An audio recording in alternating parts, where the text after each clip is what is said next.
Umat Kristen Ortodoks Rusia telah hidup berdampingan dengan masyarakat Muslim selama hampir 14 abad. Pada suatu waktu, Islam bahkan hampir dijadikan agama negara di Rusia alih-alih Kristen. Jadi, kapan dan bagaimana sebetulnya Islam masuk Rusia?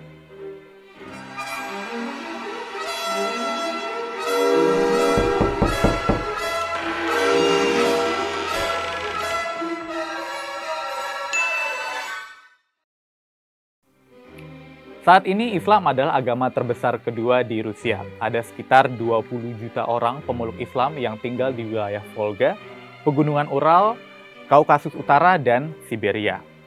Tak seperti umat Kristen, umat Islam di Rusia tidak memiliki administrasi terpusat. Jadi siapapun yang cukup berpendidikan, memiliki pengetahuan yang baik tentang Al-Quran dan Sunnah, bisa jadi ustadz dan mendirikan madrasahnya sendiri.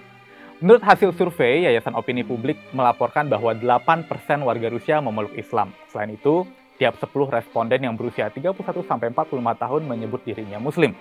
Sebagian besar responden mengaku beragama Ortodoks 63%, tapi kebanyakan dari mereka berusia di atas 60 tahun. Survei ini dilakukan pada awal April lalu dan melibatkan 1.500 responden dewasa di lebih dari 50 wilayah negara Rusia. Nah, Muslim Rusia itu sendiri terdiri dari 3 kelompok. Yang pertama, orang-orang Tatar dan Bashkir yang menetap di wilayah Sungai Volga dan Pegunungan Ural. Kedua, masyarakat Muslim di Kaukasus Utara, ini daerah asalnya petarung legendaris Khabib Nurmagomedov. Ketiga, minoritas Muslim yang tersebar di seluruh Rusia termasuk para imigran dari negara-negara Asia Tengah, Azerbaijan, dan Kaukasus Utara. Daerah-daerah dengan populasi Muslim di Rusia diantara Ingushetia, Chechnya, Dagestan, Kabardino-Balkaria, Karachay-Cherkessia, serta Tatarstan dan Bashkortostan. Bagaimanapun, semua kelompok ini menggunakan bahasa Rusia sebagai bahasa pergaulan. Bahasa Rusia juga digunakan di masjid-masjid, selain bahasa Arab tentunya. Kesamaan bahasa menjadi jembatan antara kelompok-kelompok Islam yang berbeda, menyatukan mereka menjadi Islam Rusia dengan ciri khas tertentu. Menurut Igor Zagarin, seorang ahli agama dan profesor di Akademi Kepresidenan, Ekonomi Nasional dan Administrasi Publik atau RAND Hicks, sebagian besar Muslim Rusia menganut Islam Sunni. Mereka menjalankan agama dengan cara yang lebih moderat alih-alih konservatif. Ada juga sih sebagian kecil komunitas Muslim yang menganut Syiah di Rusia, tapi mereka terpusat di sebuah kota tua di Derben, Dagestan. Ini kita bahas lain waktu ya.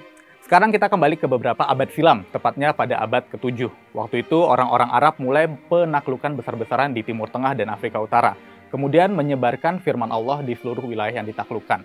Karena itulah Islam berhasil menembus pegunungan Kaukasus menuju dataran Eropa Timur. Itulah bagian Eropa negara Rusia saat ini yang pada masa itu didiami oleh banyak suku pagan Slavia dan bangsa-bangsa yang berbahasa Finno-Ugrik dan Turkik. Pada tahun 643, tentara Arab merebut kota Derben, benteng Persia di pesisir Laut Kaspia. Saat ini terletak di Republik Dagestan, Rusia, dan menamainya Bab al-Abwab. Kota ini menjadi benteng terpenting orang-orang Arab di wilayah Kaukasus dan pusat persebaran agama Islam. Itu terjadi jauh sebelum orang-orang Rusia yang pada waktu itu tinggal jauh di utara memeluk Kristen Ortodoks pada tahun 988. Meski begitu, pergerakan bangsa Arab melalui pegunungan Kaukasus menghadapi perlawanan sengit dari bangsa Khazar yang berbahasa Turkik. Sekarang udah nggak ada lagi nih ya. Nah, mereka itu kemudian mendirikan Khaganat Khazar, sebuah negara besar yang kuat yang wilayahnya mencakup bagian dari wilayah Rusia modern, Ukraina, dan Kazakhstan. Pada saat itu, banyak suku Slavia Timur bergantung secara politis pada penguasa Khazar. Konflik Arab-Khazar berlangsung selama hampir 1,5 abad dengan berbagai keberhasilan. Pada tahun 737, tentara Arab memukul telak bangsa Khazar dan berhasil memasuki wilayah mereka hingga tepi sungai Don. Alhasil, Khagan, sebutan seorang yang memerintah sebuah khaganat, dipaksa untuk secara resmi tunduk pada khilafah dan pada abad ke-10, orang-orang Khazar makin lemah akibat pukulan musuh kuat lainnya. Pada masa itu, negara Rusia kuno terpusat yang pertama, yang kini dikenal sebagai Rus Kiev, menjadi entitas kekuatan yang tak terkalahkan. Di atas reruntuhan Khaganat Khazar, Bulgaria Volga, negara Muslim pertama di Eropa Timur, berdiri. Negara yang dibentuk oleh persatuan suku-suku Bulgar berbahasa Turkik itu terletak di wilayah Republik Tatarstan di Rusia modern saat ini. Di sanalah Islam berkembang subur selamanya sampai sekarang. Pada tahun 921, utusan-utusan Al-Mushtilvar atau penguasa Bulgaria Volga datang ke istana Khilafah Baghdad Jafar al-Muqtadir dengan permintaan untuk mengirimkan ulama atau ustadz demi menyebarkan agama Allah, serta membangun masjid. Tentu saja permintaan tersebut langsung disambut dengan tangan terbuka oleh sang khalifah. Alhasil, Bulgaria Volga menjadi pusat muslim terbesar di Eropa Timur. Masjid-masjid, sekolah-sekolah, dan perpustakaan-perpustakaan mulai bermunculan, sementara tulisan-tulisan Arab tersebar luas bersama karya-karya para cendekiawan Arab dan teolog Islam yang terkemuka. Bangsa Bulgar adalah salah satu musuh utama Rusia, tapi pada saat yang sama mereka memperkenalkan bangsa Slavia ke dunia timur Arab. Kontak politik, perdagangan, dan budaya terjalin. Pangeran Vladimir dari Kiev bahkan sempat mempertimbangkan kemungkinan untuk mengadopsi Islam sebagai agama negara. Pada tahun 986, utusan-utusan Bulgaria Volga mendatangi sang pangeran. Mereka bermaksud membawa Rus keluar dari kesuraman paganisme. Namun sebagaimana yang tercantum dalam kronik utama Rus, Vladimir tidak menyukai beberapa aturan agama Islam, terutama soal larangan minum anggur. Katanya, minum-minum adalah kesenangan semua orang Rus. Kita nggak bisa hidup tanpa kesenangan itu. Karena itulah, Vladimir memilih untuk dibaptis sesuai dengan tradisi Yunani atau Bizantium. Pada abad ke-13, bersama kerajaan-kerajaan Rusia, Bulgaria Volga tersapu oleh invasi Mongol. Namun ini tidak merusak posisi Islam di seluruh wilayah yang ditaklukkan. Kenapa? Karena bangsa Mongol menoleransi segala jenis kepercayaan. Pada tahun 1320-an, Islam bahkan menjadi agama dominan di Gerombolan Emas atau dalam bahasa Inggris dikenal sebagai Golden Horde. Ini adalah sebuah kekhanan Mongol Turki pada abad pertengahan yang wilayahnya membentang dari Eropa Timur hingga Siberia Barat. Pada abad ke-15, Gerombolan Emas terpecah menjadi banyak khanat. Ada khanat Kazan, khanat Astrakhan, Siberia, Crimea, dan lainnya, yang pelan-pelan dicaplok satu persatu oleh Rusia.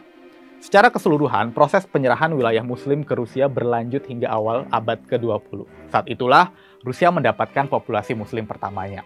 Pada 1552, Ivan IV atau Ivan yang mengerikan merebut Kazan, ibu kota orang-orang Tatar, dan menyebabkan kota itu menjadi kota dengan penduduk Muslim terpadat di Rusia. Pada abad ke-16 hingga ke-18, Rusia terus menaklukkan wilayah-wilayah yang didominasi oleh Muslim di sekitar Sungai Volga, di Kaukasus, Crimea, dan kemudian Asia Tengah. Pada masa itu, pemerintahan kekaisaran seringkali bertindak kejam. Situs web Caucasian Note menulis, gubernur-gubernur Rusia bersama hierarki ortodoks bertekad untuk memberantas Islam. Mereka menghancurkan banyak masjid dan membunuh banyak mullah.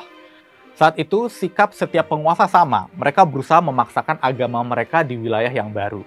Barulah pada tahun 1780-an, Ekaterina yang Agung membentuk sebuah badan resmi untuk memperlakukan kaum muslim di wilayah Kekaisaran Rusia secara adil dan membiarkan mereka menjadi bagian dari masyarakat. Yang jelas, seperti umat non-Kristen Ortodoks lainnya di Rusia, komunitas muslim di negara ini juga menyaksikan tahapan yang sama. Periode kebebasan beragama yang singkat setelah Revolusi 1905, penindasan agama selama era Soviet pada 1924 sampai 1991, dan pendekatan yang cukup liberal dalam pembentukan Federasi Rusia yang baru. Saya Fauzan dari Rasyabion untuk Asumsi.